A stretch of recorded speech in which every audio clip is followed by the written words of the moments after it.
नमस्कार, आप देख रहे हैं जवाब देना पड़ेगा। मैं हूं आपके साथ पूजा यादव। यूसीसी यानी यूनिफॉर्म सिविल कोड, एक देश एक कानून, लेकिन इसे लेकर छिड़ा है विवाद जो कि थमने का नाम नहीं ले रहा।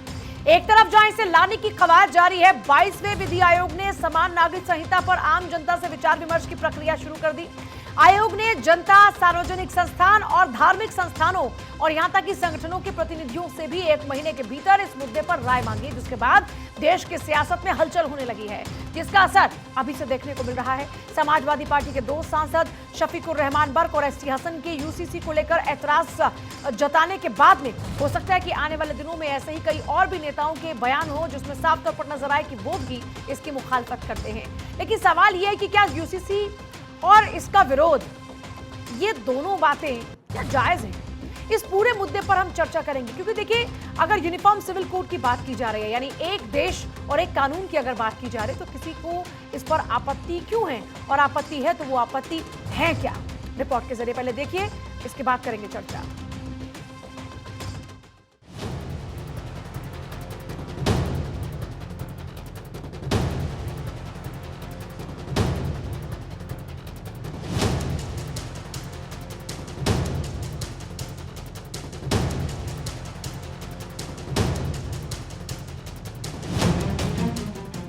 चौबीस का संग्राम यूसीसी पर घमासान। यूसीसी सिर्फ बहाना है, केंद्र सरकार निशाना है। वर्क का अनोखा तर्क, यूसीसी से पड़ेगा फर्क। वर्क बोलते हैं, विवाद डोलते हैं। हसन को भी यूसीसी नापसंद।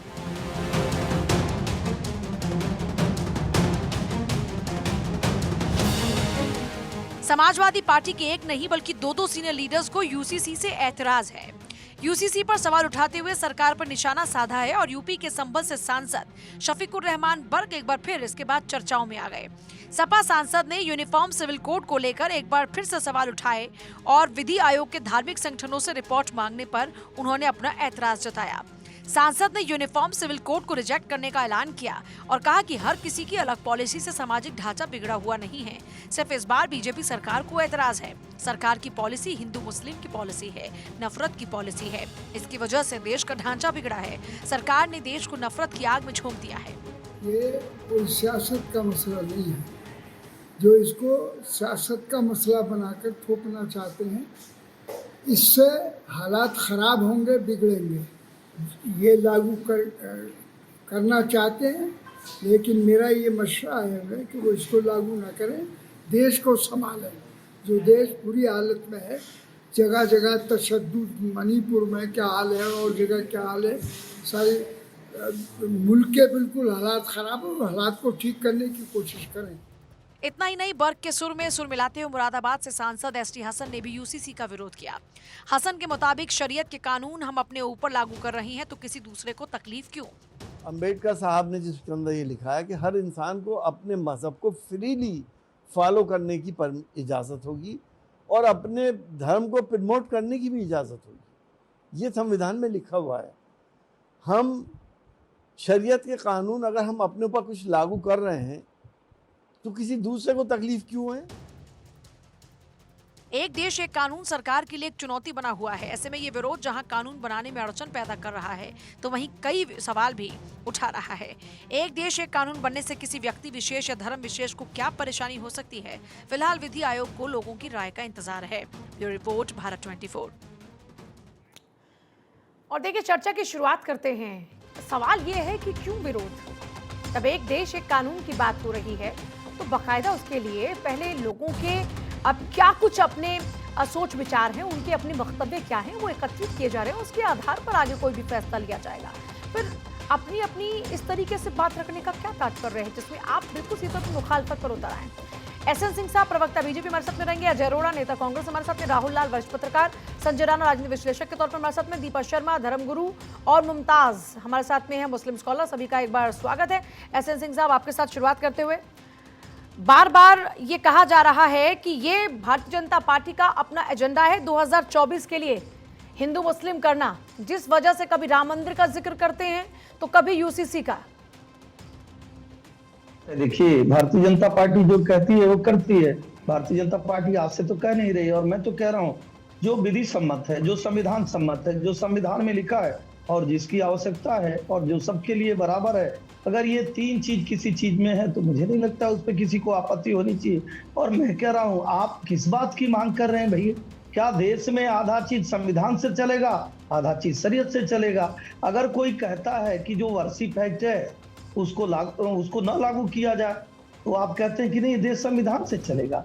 अगर मैं कह रहा हूं कि हिंदू मैरिज एक्ट आता है और उस समय बहुत सारे हिंदू इसका विरोध कर रहे थे कि नहीं वो सती प्रथा वो जारी रहना चाहिए, लेकिन वो समाप्त हुआ। मुझे लगता है कि अगर कुछ ऐसी कुरीतियां हैं, कुछ बुराई है, और जो संविधान में लिखा है और जो सबसे बड़ा कोर्ट है सुप्रीम कोर्ट, जिसपे 8-8 बार टिप्पणी कर चुका है और जो सबके लिए समान है, तो मुझे नहीं लगता किसी को आपत्ति होना चाहिए। और ये जो विपक्षी पार्टी है पूजा जी, ये तो फजियत की नाटक की तरह हो गई है, फजियत का नाटक। लेकिन आज का विषय हमारा यूनिफॉर्म सिविल कोड को लेकर जिस तरीके से अब लगातार तैयारियां की जा रही हैं, अब सवाल ये कि क्या 2024 से पहले वाकई इस पर काम हो पाएगा, क्या ये परवान चढ़ पाएगा? लेकिन इससे पहले कुछ लोगों के पेट में दर्द होना शुरू हो चुका है।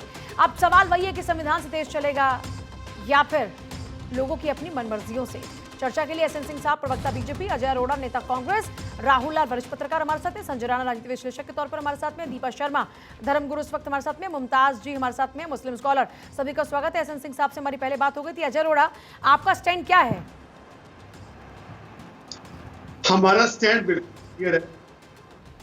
हमारा स्टैंड है कि जो संविधान कहता है, संविधान के अनुसार काम होना चाहिए। संविधान कब बना, बाबा भीमराव अम्बेडकर ने बनाया, और टाइमिंग पे भी सवाल उठता है।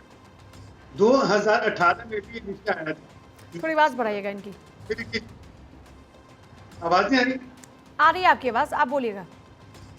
तो जिस प्रकार के टाइमिंग सवाल है, 2024 के चुनाव आ रहे हैं सिर्फ पे, तो हम और जो समय सरकार ने दी है, क्या कोर्ट ने न्यायालय ने, मैं एक बार आपको रोकते हुए एक बात स्पष्ट आपसे पूछना चाहती हूँ, ऐतराज टाइमिंग को लेकर है या यूनिफॉर्म सिविल कोड को लेकर?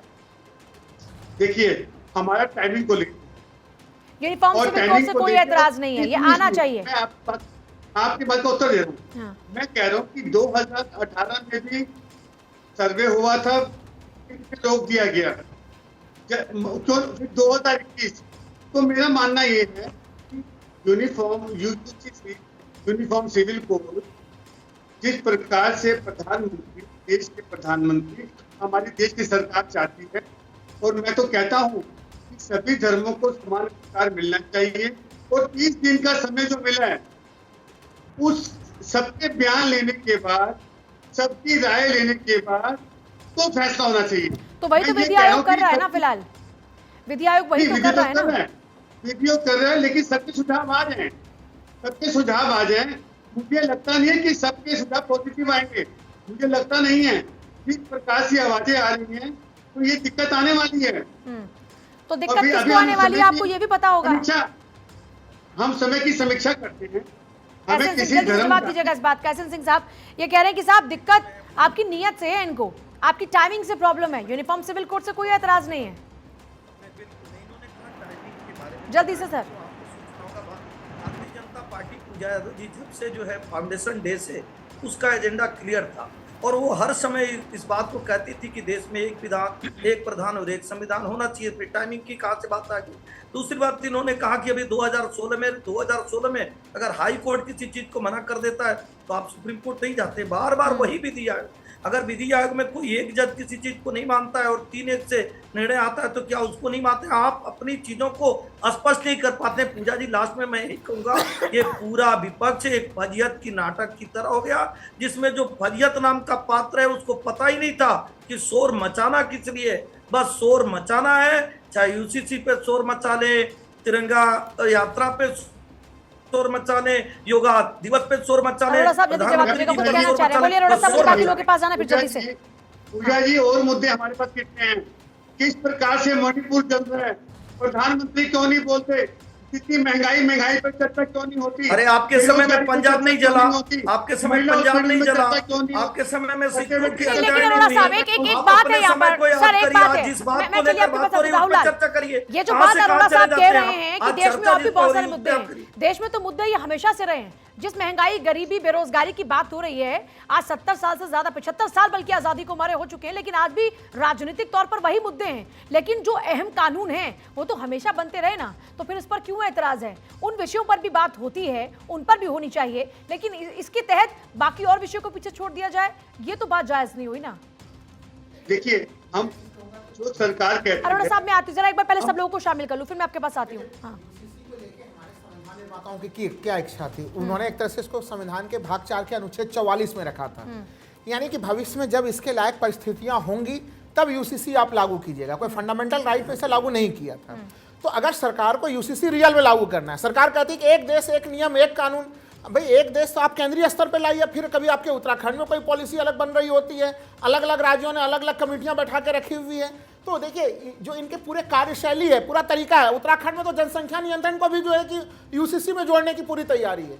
तो फिर यूसीसी लाने का ज्यादा मंशा नहीं दिखता, मंशा इस चीज पे दिखता है कि किस तरह से कहीं न कहीं धार्मिक ध्रुवीकरण किया जाए। वो जो मुख्य मंशा, अगर आप यूसीसी गंभीरता से लाना होता तो आप सर्वदलीय बैठक करते, अलग अलग लोगों के दलों से सुझाव लेते और फिर आप यूसीसी लाने का गंभीर प्रयास करते। लेकिन नहीं, वो प्रयास नहीं है। चुनावी रेवड़ी सेकने वाली बात है यहाँ पे कि आपको 2024 के चुनाव में कुछ नया मुद्दा आपको नहीं दिख पा रहा है, आपको लग रहा है कि सारे मामले समाप्त हो चुके हैं, चलो भाई यूसीसी का कुछ मामला हम लोग करके देख लेते हैं, हो सकता है वोट के कुछ लाभ हो जाए। ऐसे सिचुएशन में आपको नहीं लगता कि विपक्ष को एक सुर में कह देना चाहिए कि आप लाइए तो सही, हम आपके साथ खड़े हैं? अगर ये देश हित में है, देखिए आप कह रहे हैं कि धार्मिक ध्रुवीकरण की कोशिश है और इसमें बीजेपी अपनी राजनीतिक रोटियां सेकने की कोशिश कर रही है, तो फिर नहले पे दहला तो यही होगा ना आपकी, आप कहिए कि लाइए, हम आपके साथ खड़े हैं, देश हित में कदम है। नहीं देखिए, तो ये कहने में तो फिर विपक्षी पार्टियों का भी अपना धार्मिक ध्रुवीकरण है ना। कि सबसे पहले तो केंद्र सरकार सर्वदलीय बैठक बुलाए और सभी पार्टियों की राय माने। ये मामला केवल मुस्लिमों से जुड़ा हुआ नहीं है, हम लोग इसकी गलत व्याख्या करते हैं, भारत के आदिवासी समुदाय की तरफ से भी विरोध है। दैट्स अ पॉइंट कि ये सिर्फ मुस्लिम की बात नहीं है। अगर यूसीसी लागू होता है तो वो तो हर धर्म के शख्स पर लागू होगा ना, वो हर एक भारतीय पर लागू होगा। तो धार्मिक धर्म कौन बांट रहा है? धार्मिक बातें, धार्मिक ध्रुवीकरण की बातें कौन कर रहा है? पूजा जी, एक बड़ा सा विरोध देखिए, अभी हम लोग देख रहे हैं कि मणिपुर जल रहा है। क्यों जल रहा है? वहां पे हमारे जो एसटी के 2 समुदाय है उसमें भिड़ंत की स्थिति है। तो यूसीसी तो राहुल लाल जी, ये तो रास्ता भी हो सकता है ना भाई, आप इन दूरियों को ही पाट देंगे। अगर सब ये इतने सारे अलग अलग विविध रूप नहीं रहेंगे, सबके लिए एक कानून होगा, तो अब तक जो धार्मिक ध्रुवीकरण होता रहा वो भी फुल स्टॉप हो जाएगा। मैं दूसरी चीज कह रहा हूं, मैं कह रहा हूं ऐसे स्थिति में अलग अलग जो देश के जनजातीय समुदाय हैं, आप उनसे संपर्क कीजिए, उनसे चीजें लीजिए, उनके नेताओं से मिलिए।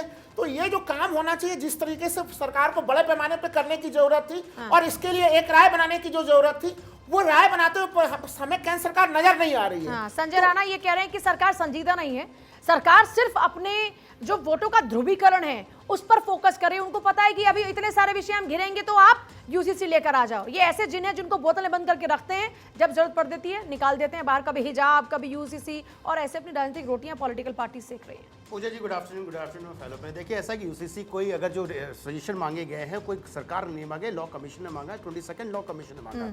इसको किसी भी धर्म, जाति या किसी चीज से जोड़ना नहीं चाहिए। लोगों को कंफ्यूजन क्रिएट कर रहे हैं। देखिए, लॉ की अगर बात करें तो marriage, divorce, maintenance, inheritance, adoption and succession की बात हो रही है। तो जो भी हम बात करते हैं, चाहे मुस्लिम धर्म हो या क्रिश्चियन धर्म हो, चाहे आदिवासी हो, उसमें रिचुअल्स अलग अलग हो सकती है। मेरी मान्यता अलग है, मेरी पूजा पद्धति अलग है, साउथ के हिंदुओं की पूजा पद्धति अलग है। अगर हम राजपूतों की बात करें, साउथ का अलग होगा, राजस्थान का अलग होगा, हो सकता है जम्मू कश्मीर का अलग होगा। लेकिन हम सब हिंदू हैं और जब डिस्प्यूट होता है तब ये कोर्ट में जाता है। मैरिज की बात जब हो रही है तो कोर्ट में, जैसे हिंदू हो चाहे किसी भी धर्म के हो, वो 18 साल के ऊपर उसकी उम्र है। मुसलमानों में क्या है, वो 15 साल अभी रखी गई as per the personal law. Personal law का इंडक्शन कब हुआ था, इंप्लीमेंटेशन कब हुआ था? 1972 में। और ये नेहरू जी, देखिए अगर ये कांग्रेस देखे, सबसे अच्छी बात है कांग्रेस ने एक्सेप्ट किया।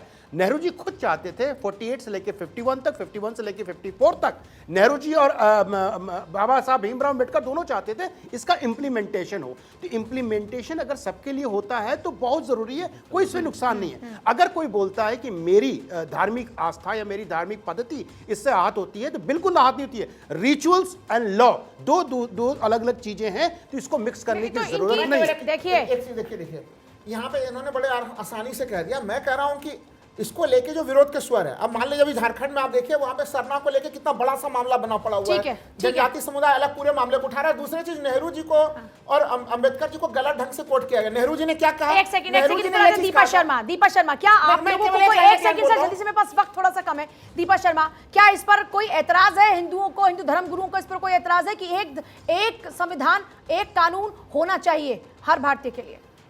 बिल्कुल नहीं। देखिए, जितना भी मैं हिंदू धर्म की अगर बात करूं या अपने धर्म के गुरुओं की बात करूं या जितना भी हमारे धर्म से रिलेटेड जो लोग, उनके लिए अगर मैं भी बात करूं तो आपको बता दूं कि कहीं भी किसी तौर पर भी हम लोगों को इसमें कोई विरोध नहीं है, क्योंकि विरोध वो करता है जिसका कोई पर्सनल इसमें स्वार्थ होता है। अगर इसमें कुछ ना कुछ वो निकाल कर जो भी धर्म के लोग या जो राजनीतिक लोग कुछ भी निकाल के ला रहे हैं तो प्रॉब्लम उनको क्रिएट हो रही है, उनको हो रही है। अगर हम हिंदू धर्म की बात करें या धर्म गुरुओं की बात करें तो एक कानून होना चाहिए कि जो अलग अलग। मुमताज साहब, आपको कोई एतराज है क्या? मुमताज साहब जल्दी से। मैं एतराज क्या जल्दी भाई, ऐसा है कि अभी सूत न कपास जुलाहन में लट्ठा लट्ठा, अभी तो कुछ है ही नहीं।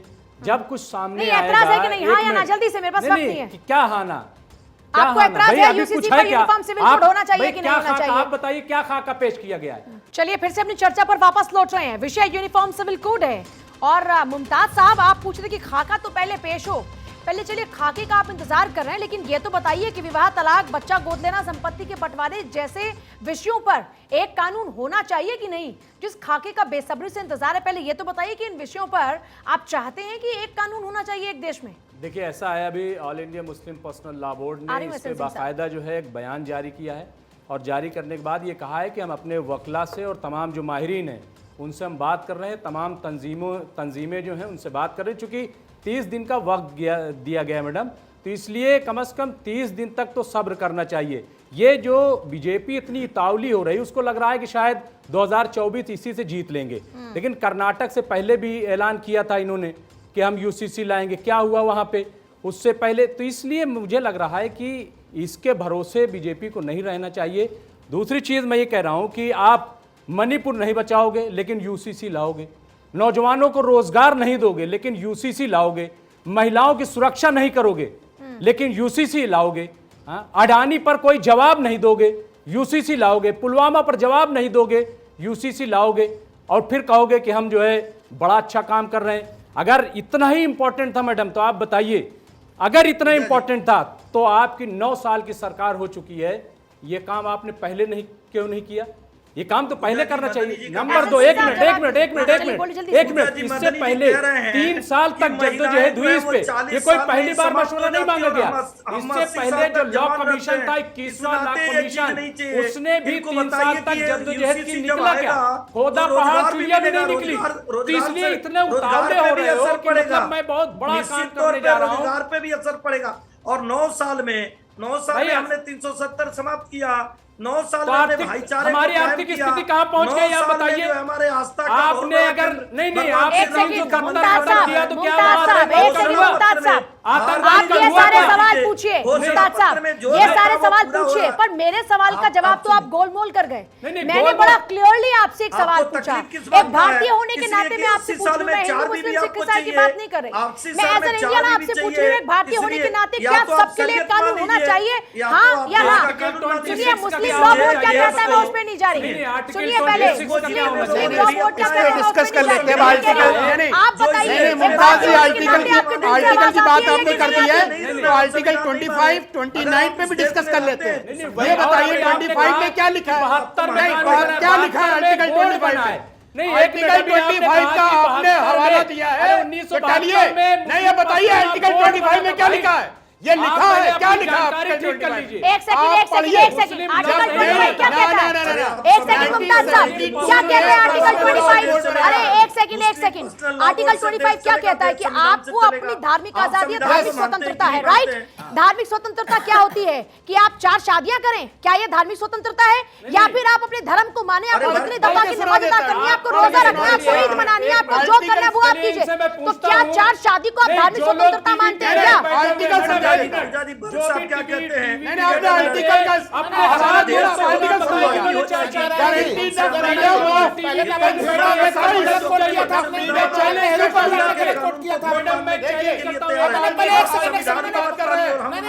भागने लगेंगे, कोई नहीं भाग रहा है, धार्मिकता का अधिकार है।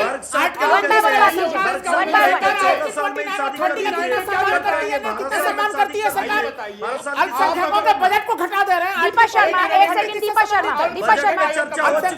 फिर आगे जी आपके पास आ रही है उसके बाद। एक सेकंड प्लीज, बात कीजिए भाई। दीपा जी कुछ कहना चाह रही, बोलिए दीपा जी। बात करिए, आज मुद्दे पे बात करिए, बजट पे चर्चा हुई, गुरु इस के नाते चैनल से में भी बजट पे चर्चा हुई और पर्सनली सरकार से कुछ लेना देना नहीं है, लेकिन हाँ इतना जरूर कहूंगी जैसा कि अभी मुस्लिम स्कॉलर जो हमारे साथ बैठे हैं, मुमताज जी, जिन्होंने कहा कि इस मुद्दे पर नहीं बोले, उस मुद्दे पर नहीं बोले, उस मुद्दे पर नहीं बोले, आपने बहुत सारे मुद्दे गिनवाए, लेकिन आप उन मुद्दों को भी तो गिनवाइए जिन पर सरकार ने काम किया है। जिन्होंने 370 उन्होंने हटाए, राम मंदिर बनाया, 3 तलाक के मुद्दे पर काम किया। एक सेकंड अजय अरोड़ा, एक सेकंड अजय अरोड़ा, नहीं बनवाया राम मंदिर, माननीय अजय अरोड़ा। सुप्रीम कोर्ट के ऑर्डर जल्दी पे से बनवाया। बोलिए, अगर जल्दी ये से बोलिए। फैसला के बनाती तो जरूर मैं कहता कि बीजेपी एसएन सिंह जी को मैं सारा श्रेय देता उसके लिए। अरे लेकिन अरे वो भाई श्रेय साहब, मुझे नहीं हम देता। सुप्रीम कोर्ट के लिए कहना चाहते हैं, हम सुप्रीम कोर्ट में पक्ष में जा रहे हैं तो हमारे पक्ष एक में सेकंड हुआ ना। एक सेकंड रुक जाइए, अजय अरोड़ा जल्दी से, मेरे पास बात नहीं है हमसे सर। तो सवाल पूछ रहे थे, राहुल खान हमसे तो सवाल पूछ रहे थे कि मंदिर कब बनाएंगे। पूजा जी, मैं ये निश्चित तौर पे हमारी पक्ष में जाएगा ना, इसकी लड़ाई हम लड़ रहे थे। अगर भारतीय जनता पार्टी उस बात की लड़ाई लड़ रही एक सेकंड भाई, एक सेकंड, मेरे पास वक्त नहीं है, मुमताज साहब, साहब एक सेकंड, ये बवाल किस बात के मुमताज लिए? साहब, शरीयत ये भी से तो देश हिंदू चलेगा, धर्म गुरु है, इनको संविधान से कोई चलेगा। एतराज नहीं है, सिख शरीयत धर्म से से, चलेगा, ईसाई धर्म से शरीयत किसी को को मान एतराज लीजिए। नहीं आता। उनको नहीं लगता कि ये नहीं, बीजेपी नहीं, का एजेंडा है, अभी कोई तो कर आपको नहीं क्यों रहा है। लगता है कि ये बीजेपी अभी का एतराज एजेंडा और कौन बीजेपी कर रहा है? गुमराह करने की कोशिश कर रही है, सिर्फ आपको क्यों लग रहा है ऐसा? एतराज कोई कर नहीं रहा है। जब अभी राहुल लाल जी ने भी कहा और सब कह रहे हैं कि जब ऐसी परिस्थितियां हो, क्या अभी हमारे देश में ऐसी परिस्थितियां हैं? नहीं होना चाहिए 80 क्या? करोड़ अरे ये लोगों छोड़िए, को क्या यही एक सरकार कानून जो होना है चाहिए न्याय देश दे में कि रही नहीं है। होना चाहिए? तो हमारा देश अभी भुखमरी मुझे लगता है कि फिर नहीं, आप भुखमरी पे सवाल पूछिए, पर ये बताइए पहले कि एक कानून होना चाहिए कि नहीं, और ये कौन सी धार्मिक स्वतंत्रता है, इसके जरिए कौन सी आपकी धार्मिक स्वतंत्रता का कत्ल होने वाला है जो आप बात करते हैं? चलिए, सभी का शुक्रिया, मैं आगे चलूंगी, वक्त कम मिला, बहुत शुक्रिया सभी का चर्चा में शामिल होने के लिए, बहुत शुक्रिया सभी का चर्चा में शामिल होने के लिए। देखिए, कुल मिलाकर देखा जाए तो बात यह है कि जनहित की बात होनी चाहिए और वक्त की नजाकत को समझते हुए अगर इस दिशा में कोई कदम बढ़ाए जा रहे हैं तो जाहिर सी बात है ऐसे कदमों की सराहना होनी चाहिए। विपक्षी पार्टियां अगर ये कहती हैं कि इसमें बीजेपी का अपना एजेंडा छुपा है तो एक बार हो जाने दीजिए, बीजेपी के पास ये मुद्दा भी खत्म हो जाएगा ना, और जनता को भी क्लियर हो जाएगा कि कौन उनके साथ में है और कौन उनके खिलाफ में खड़ा हुआ है। तो दूध का दूध पानी का पानी होगा, लेकिन सब्र तो कीजिए। नमस्कार।